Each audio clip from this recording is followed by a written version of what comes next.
Bonjour, je suis Clotilde et vous écoutez Expat et compagnie, un podcast qui raconte la vie de personnes ayant fait le choix de quitter leur pays d'origine pour s'envoler aux quatre coins du monde vers de nouvelles aventures. Expat et compagnie, c'est avant tout un podcast pour vous faire rêver, pour vous emmener au travers du témoignage de mes invités à découvrir des destinations parfois connues, parfois moins connues, et de vous inspirer au travers de leur histoire pour réaliser votre propre expatriation et oser vous lancer. Pour ne louper aucun épisode, abonne-toi. Bonne écoute.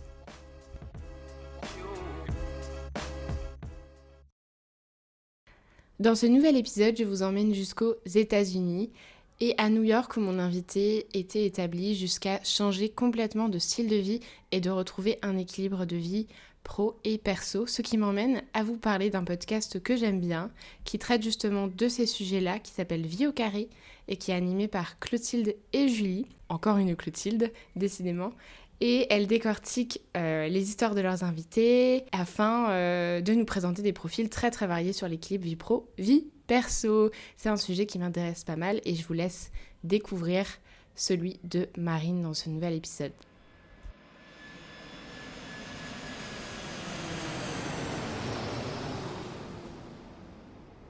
Bonjour Marine, je suis ravie de te recevoir dans Expat et compagnie. Est-ce que tu peux te présenter un petit peu à nos auditeurs, nous dire un petit peu qui tu es, où tu es, ce que tu fais et pourquoi tu es invitée dans le podcast? Ouais, super. Merci beaucoup déjà, Clotilde. Je suis hyper contente qu'on puisse discuter aujourd'hui. Écoute, moi aujourd'hui, comme tu le sais, je suis dans mon school bus, dans mon bus scolaire aux États-Unis. J'ai passé 2 mois à Sedona en Arizona, mais là aujourd'hui, je suis dans le New Mexico, donc vraiment dans les terres d'Amérique, plus du côté du Pacifique. Et voilà, donc moi pour me présenter, donc comme tu l'as très bien dit, donc je m'appelle Marine.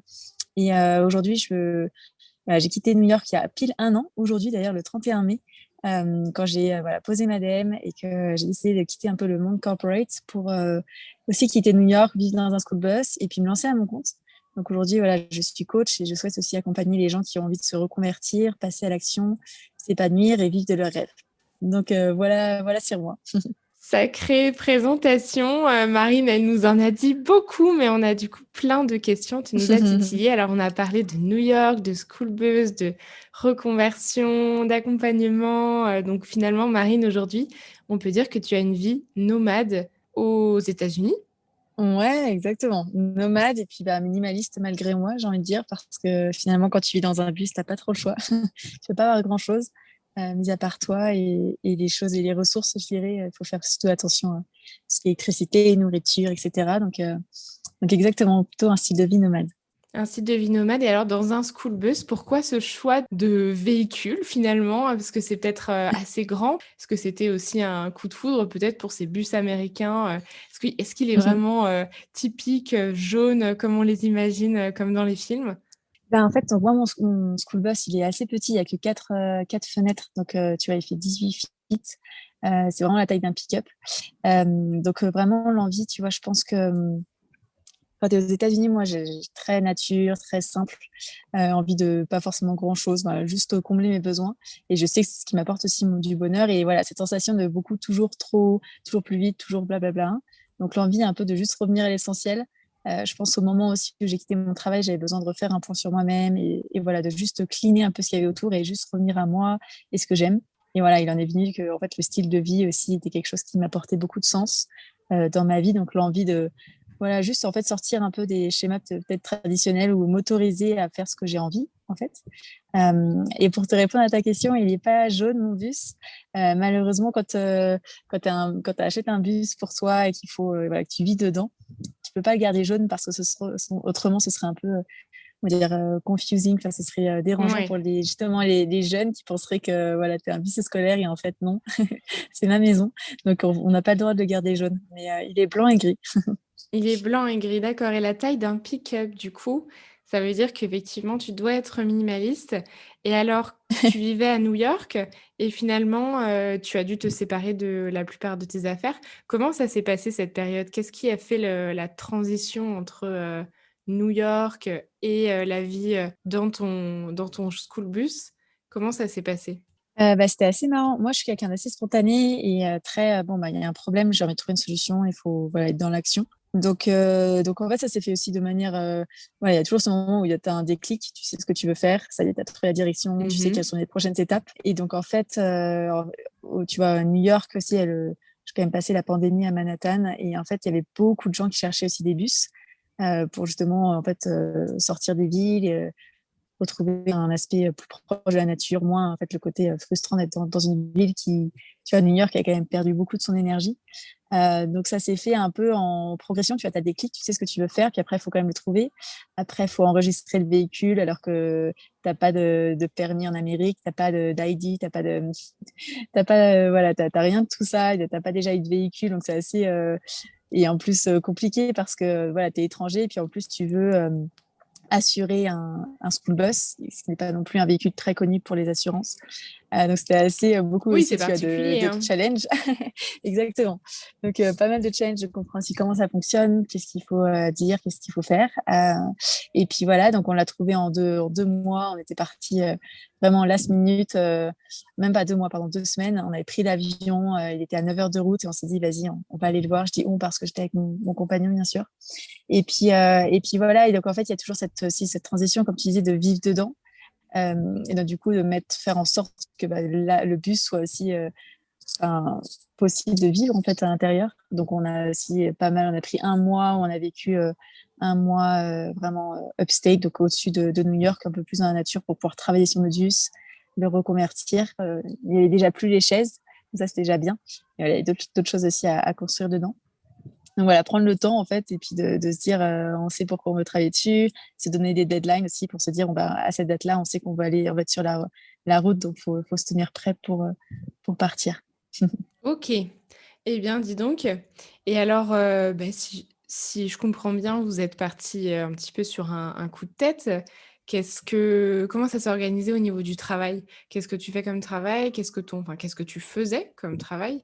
Et qu'est-ce que ton conjoint faisait? Est-ce que vous avez dû prendre des décisions et quitter vos travails respectifs? Ou est-ce que vous avez pu continuer votre travail un petit peu à distance? Est-ce qu'il y a une période de transition? Comment ça s'organise, quand on prend ce genre de Ouais. décision, de changement de vie, Non, énorme? c'est sûr, ben, exactement. Il y a vraiment, tu sais, ce moment où ça devient frustrant, où tu as envie de changement, tu sais que tu as envie de partir, d'avoir de nouveaux projets, etc. Mais effectivement, tu as ton travail, tu as plein de choses, tu as plein de côtés sécurité, stabilité qui te retient. Donc, il faut faire aussi un travail sur soi pour savoir comment, comme tu disais, comment t'emmènes ces bagages aussi avec toi, même quand tu voyages, même quand tu es quand tu sur la route. Donc moi, c'était en fait, voilà, j'ai arrêté mon travail en fait pour me lancer à mon compte. Donc entre-temps, voilà, bien sûr, je m'étais formée pour être prête et voilà, savoir à quelle date je voulais arrêter mon travail pour savoir à quelle date aussi je pouvais me lancer à mon compte. Voilà, vraiment, tu vois, c'était de la préparation, de l'anticipation. Bon, pour mon cas, bah, j'ai vraiment quitté mon travail. Donc, auparavant, j'étais manager en fait dans une boîte consulting à New York. Donc, je développais un nouveau bureau aux États-Unis où voilà, j'avais tout un côté RH et puis aussi manager et développement commercial où je recrutais des consultants et je développais le portefeuille client. Donc ça, voilà, il y avait moins de sens pour moi en fait. Et je pense que ça s'est accentué pendant le Covid où je me suis vraiment retrouvée derrière mon ordinateur et je me suis dit, ah oui, non, mais c'est pas ça que je veux Mmh. faire. C'est pas ça qui m'apporte du sens. Donc voilà, de mon côté, moi, je l'ai quitté pour voilà, me lancer aussi à mon compte. Et puis du côté de mon copain, en fait, lui, voilà, il y avait la fermeture de l'office, fermeture des bureaux, ce qui nous a permis justement voilà, lui puisse travailler à distance. Donc on a pu justement partir sur la route grâce à ces opportunités. On a essayé de vraiment transformer un peu cette pandémie et voilà, ce contexte entre guillemets en opportunité pour voilà, trouver d'autres horizons et pour trouver ouais, mettre en place d'autres actions qui nous apportaient aussi du Mmh. sens dans notre vie Ouais, complètement. respective.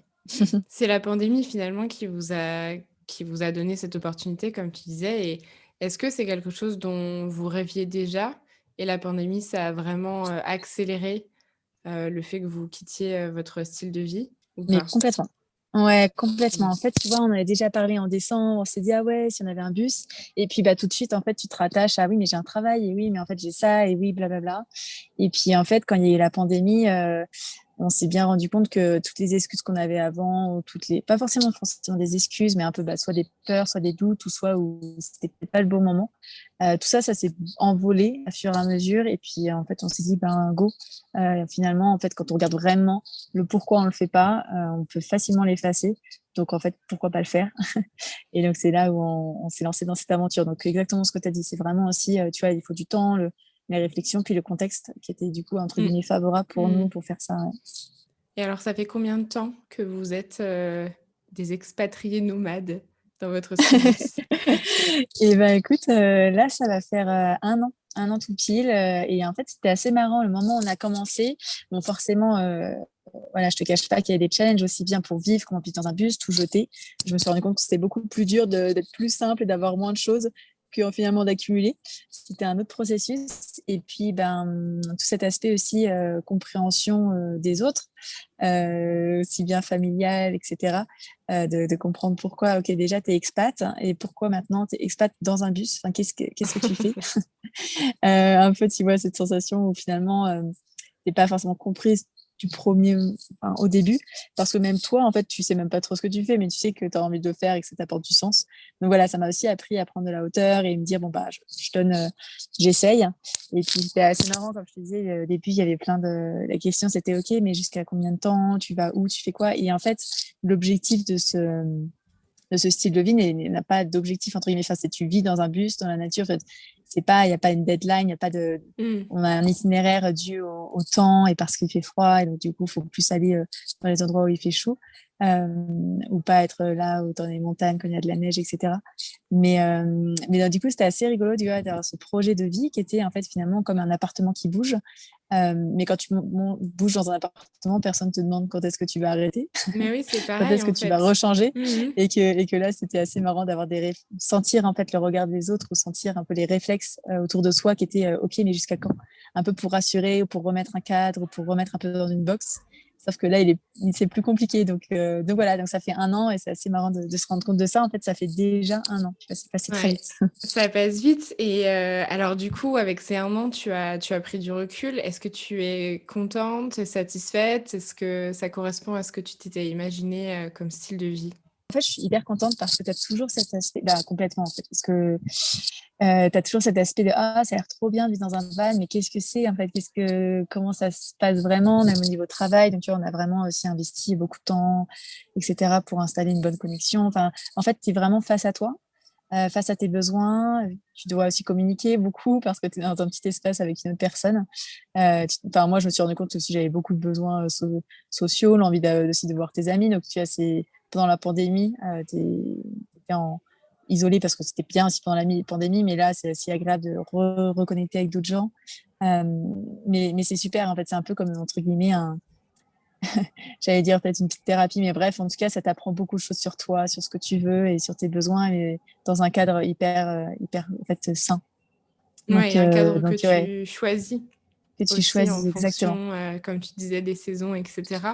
Et tu parlais des gens et du côté social. Et justement, est-ce qu'on n'est pas un petit peu isolé quand on est dans un school bus parce qu'on bouge tout le temps et voilà, est-ce qu'on rencontre facilement des Hmm. gens? Bah ouais, non, très bonne question. Bah, tu vois, pendant la pandémie, c'était plus compliqué parce que, même c'est tout bête, hein, mais tu vois, souvent les van lifers, ils aiment bien aussi aller dans un café, tu peux aller dans des toilettes. Enfin, tu as plus de possibilités en fait d'avoir un confort entre guillemets parce que les choses sont ouvertes. Dû à la pandémie, tout était fermé. Tu vois, il y a même un petit tips quand tu vis dans un van tu prends un abonnement dans un fitness club et tu vas faire du sport si tu veux, puis aussi tu peux prendre ta douche. Enfin, voilà, il y avait plein de petits tips en fait qui marchaient plus pendant la pandémie parce que tout était fermé. Et puis le rapport aux autres, en fait, même pareil que dans une ville, en fait, les gens aussi ont plus peur. Après, on a vu la différence entre les différents États, où il y en avait où il n'y avait pas de masque, il y en avait où il y avait tout le monde portait un masque. Donc, tu vois, il y avait vraiment différentes politiques aussi en fonction de quel État est-ce qu'on traversait. Et puis, oui, bah, ce côté isolement qui était pesant comme tout le monde, en fait, je pense, bah, dû à la pandémie, mais du moins plutôt agréable parce que finalement, tu peux quand même être dehors, tu peux faire du sport, tu Ouais. peux aller dans des rivières. Enfin, en fait, finalement, c'était un peu tourné cette obligation de l'isolement à l'agréable. Et puis là, aujourd'hui, je crois qu'on a inspiré d'autres amis qui ont aussi acheté des vannes Donc, donc ça va, on se sent moins seul. Il y a des amis qui nous rejoignent sur la route. Et Ouais. puis, on sent que tout se commence à se réouvrir. À savoir, tu vois, aux États-Unis aussi, il y a quand même aussi une grosse communauté ça s'appelle des RV, enfin de campeurs, etc. Donc finalement, on rencontre d'autres types de personnes, d'autres parcours, d'autres envies. Mais on est vraiment pas tout seul. Super. Et tu parlais de confort dans le bus, donc je voulais rebondir là-dessus. Jusqu'à quel niveau de confort tu estimes ton véhicule? Qu'est-ce que vous avez comme aménagement? Est-ce que vous avez une cuisine? De quoi vous lavez? Est-ce que vous avez un toilette? Voilà, comment c'est organisé tout ça? Ouais, ouais, bah, c'est assez marrant parce que nous, tu vois, au début, on avait vraiment mis notre focus justement sur la connexion Internet pour pouvoir travailler. En fait, on s'est dit, ce style de vie sera possible pour nous à condition qu'on puisse continuer de travailler. Aussi pour nous donner du sens, pour avoir notre projet. Et puis parce que c'était en fait ce qu'on avait envie. On n'avait pas envie de juste aller vivre dans un bus pour explorer. On voulait faire un peu les deux en même temps, entre guillemets. Et donc, niveau confort, tu vois, on a retravaillé sur le bus. Donc, maintenant, on a un évier, on a une cuisine. C'est vraiment petit, hein, mais tout est accessible. Tu peux être assis et prendre toutes les épices que tu veux et puis des assiettes, etc. Pas besoin de beaucoup de mouvement. Pareil, on a des toilettes. La douche, c'est plus solaire. On a des panneaux solaires pour l'électricité. Donc, on est hyper autonome, en fait. Tu vois, la façon dont on voyage, c'est très 15 jours hors ville et par nous-mêmes dans la nature. Et puis après, on revient en ville et c'est là où il faut refaire les courses, recharger tout ce qu'il faut recharger, l'essence, la nourriture Et puis et l'eau pour aussi. repartir. Et puis l'eau, exactement. Mm, mm. Comment vous faites pour l'eau? Est-ce que vous avez installé des bidons avec une petite pompe pour l'évier? Exactement, on a 25 gallons, donc on est assez autonome. Et puis, comme tu viens de dire, on a notre évier et on peut être, alors on peut trouver de l'eau aussi. Tu vois, comme je te disais, ici, il y a une grosse communauté, donc il y a une application où tu peux justement savoir où aller pour chercher de l'eau et où dormir aussi dans des espaces gratuits, mais où tu as quand même des toilettes, etc. Donc c'est hyper développé ici, donc c'est vrai que c'est très agréable et c'est très pratique. Ouais. Comment elle s'appelle cette application? Je pense que ça peut peut-être intéresser certains qui nous écoutent. Ouais, complètement. Elle s'appelle Overlander. Donc Overlander, Overlander. Yes, super. Parce qu'on est aussi là pour donner des tips, pour donner des conseils. Et est-ce que toi, il y a quelque chose que tu changerais, que tu améliorerais maintenant que tu as du recul sur cette vie-là, que ce soit aménagement du véhicule ou organisation ou pas d'organisation, justement, qu'est-ce que tu conseillerais aux gens qui ont envie de se lancer dans Ben, une vie un peu nomade aux États-Unis? ouais, ouais, ben, en fait, juste Ou pas aussi, d'ailleurs. ouais, exactement. Ben, en fait, tu vois, il y a vraiment ce côté où ça fait rêver, ça donne envie. Moi, j'ai aussi envie de montrer l'aspect où, ben, des fois, on dort sur un parking et des fois, tu vois, le week-end dernier, c'était bloqué dans une station d'essence parce que notre véhicule démarrait plus. Enfin, tu vois, il y a aussi finalement ce rapport à l'incertain, aux surprises un peu qui puissent arriver. Donc, c'est ça qui est plutôt aussi sympa finalement. Et moi, je changerais pas grand-chose. Justement, je continuerai à travailler sur ça, sur apprendre à rebondir, voilà, s'adapter un peu aux situations imprévues et qui finalement te permettent d'avoir plus de contrôle, entre guillemets. Euh, parce que finalement, tu sais pas, mais tu sais rebondir dans ces situations-là. Donc voilà, et puis aussi, bah, voilà, juste aussi dire que on parle beaucoup de déclic, passer à l'action, sauter le pas, etc. Mais ça vient avec le temps. C'est souvent, voilà, il y a un bon moment où tu sens que c'est le moment de le faire. Et puis, c'est pas mal de préparer aussi en amont. Poser aussi plein de questions aux gens qui vivent dans ce véhicule. Moi, je me rends bien compte que quand on rencontre d'autres gens qui ont reconverti leur van, il y a vraiment des questions très niches qu'on se pose l'un à l'autre parce qu'on a ce même style de vie, chose auquel j'aurais jamais pensé auparavant. Donc, n'hésitez pas aussi à me contacter, en fait, tout simplement.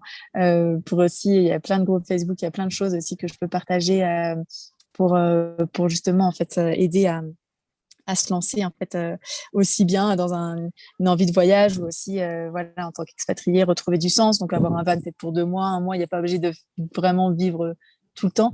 Mais en tout cas, je peux aider dans ces envies d'exploration et de trouver du sens justement dans ce qu'on fait avec ce contact avec la nature. Oui, mais complètement, il faut se laisser le temps aussi de voir si ça nous convient, ce style de vie.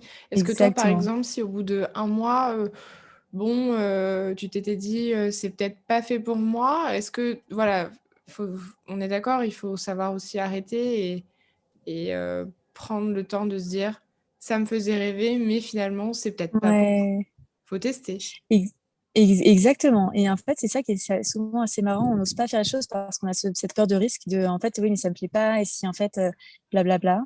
Mais comme tu dis, en fait, faut tester. Et puis, en fait, il n'y a pas de grand risque. Au pire, quoi, je revends le van ou je le mets dans un storage, dans un garage. Et puis, je reprends un appartement. Enfin, tout est flexible et tout est possible. Et exactement Complètement. ce que tu viens de dire, enfin, le principal, c'est juste de s'autoriser à essayer et puis passer à l'action et puis voir ce que ça donne. Et puis, il n'y a pas d'échec, en fait. C'est genre juste, c'est une expérience. Donc, au moins, tu connaîtras que un peu plus sur toi, sur ce que tu aimes, sur ce que tu veux. Donc, c'est que bénéfique. C'est une expérience et tu disais, c'est un investissement. Alors, super, j'avais envie de te poser la question. Je me demandais quel investissement financier ça peut représenter d'acheter un véhicule. Est-ce que finalement on s'y retrouve par rapport au loyer, tu vois, aux charges qu'on paye plus? Est-ce que finalement ça devient Ouais, rentable aussi d'avoir investi pour le véhicule? complètement. Alors, ce qui est marrant, c'est que quand tu vis dans un van, tu te rends compte qu'il y a beaucoup d'investissement de temps qui n'est pas du tout financier. Donc, il faut avoir du temps aussi pour s'occuper de son véhicule, en fait, pas pour juste voilà, le réparer, etc. Nous, c'était complètement avantageux parce que, tu vois, aux États-Unis, tu payes un loyer très, très, très cher, plus de 1000 $. Et puis, tu vois, notre bus, il représentait à peu près 3 mois de loyer. Donc en fait, c'était complètement rentable. Donc effectivement, il y a aussi un aspect où on rencontre plein de gens aussi sur la route qui ont décidé de vivre dans un van parce que c'était plus économique et dû au Covid, il y a eu des complications par rapport à leur travail. Donc investissement financier, oui. Après l'investissement de temps, il y en aura plus. Il faudra juste dégager un peu plus de temps. Mais en tout cas, ça apporte beaucoup plus de liberté et de possibilités. Et c'est complètement viable. Ouais, complètement. Et au niveau des lieux, justement où où vous garez votre véhicule, pardon, pour la nuit et aux Mm, États-Unis, mm. est-ce ils sont assez ouverts? Est-ce que les gens sont, ouais, ouverts à voir des gens, vivre en van et cetera, garés au bord de la plage et cetera? Comment ça se passe?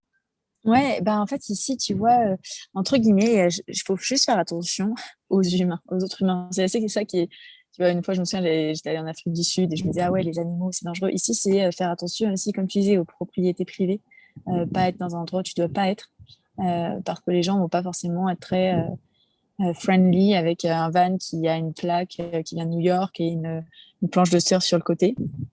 Donc vraiment faire attention à ça. Donc comme je disais, vraiment utiliser l'application. Et puis sinon, il y a des lands, il y a des territoires qui sont publics auxquels tu peux y aller. Et en fait, ça dépend des États où c'est plus ou moins simple. Tu vois, en Californie, c'est moins facile de trouver ça. En Oregon, il y a moins de personnes, c'est plus la forêt, donc c'est plus simple. Donc voilà, un peu comprendre, se renseigner avant, bien sûr. Tu vois quelles sont les tendances et quelles sont les possibilités en fonction des États. Donc ça, c'est un petit travail à faire aussi avant de recherche pour pas se planter, quoi. Ouais, bien recherché au niveau des États et justement, tu disais qu'il y en avait qui étaient plus, flexibles que d'autres. Est-ce que pareil, ça Ouais. c'est référencé quelque part? Est-ce qu'il y a un site où on peut avoir des infos, pour trouver, justement les États qui sont chouettes, pour être en van? Ouais, et ben écoute, en fait, ça c'est surtout aussi sur les groupes Facebook. Il y a Schoolie Planet, il y a Van Lifer, il y a plein de groupes en fait où tu peux aussi trouver des renseignements.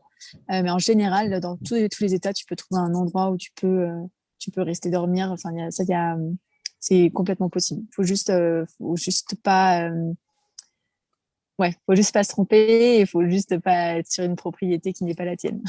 Mais ça, tu vas Yes. vite le sentir. En fait, aux États-Unis, tout est bien régulé.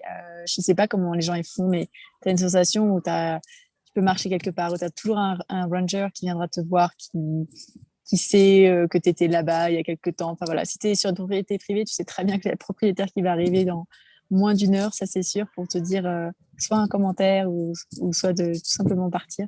Mais voilà, donc faire attention un peu, être juste aux régulations, exactement comme tu disais. OK, et à ce sujet, est-ce que tu as une anecdote à nous partager?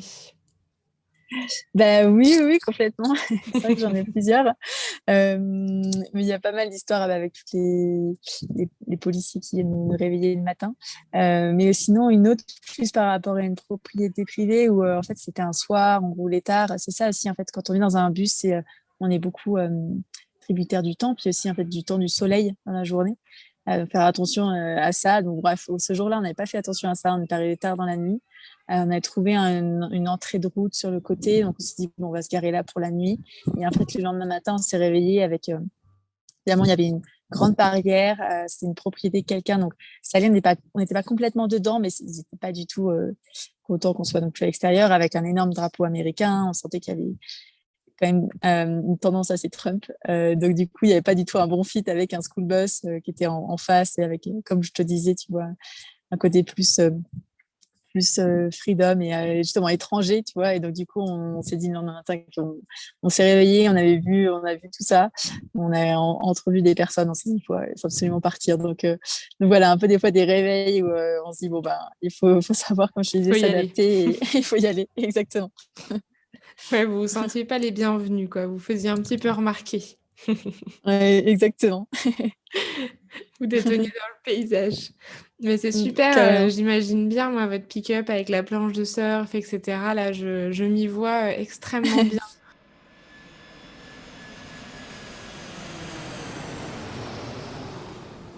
Merci beaucoup, Marine, pour ton témoignage. Bah super, bah merci beaucoup à toi en tout cas.